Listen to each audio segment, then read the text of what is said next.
Hey. Wow, sister. Oh. Next year ba? This year. Oh, may ano pala dito.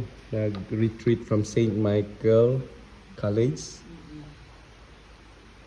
Mix sila, may Christian Muslims na students dito nag-retreat sa Bitanya, Cagayan de Oro sa Malasag. Tapos may kasamang Muslim na leader nila. So mayroon din silang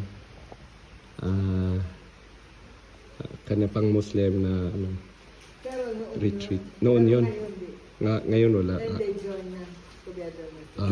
Join together sila. Oo. Pero doon sa school, sa ano no, Iligan, no, mayroon na silang ganito. Mga together, they have the same activities, retreat.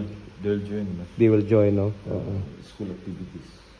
Oo. So, open nga, mag-invite din sa kanila na ano, mag-join sa misa. Meron ding nagjo-join. So, parang ano, duyog Pasko, Asa mo nagpahimo? duyog Ramadan.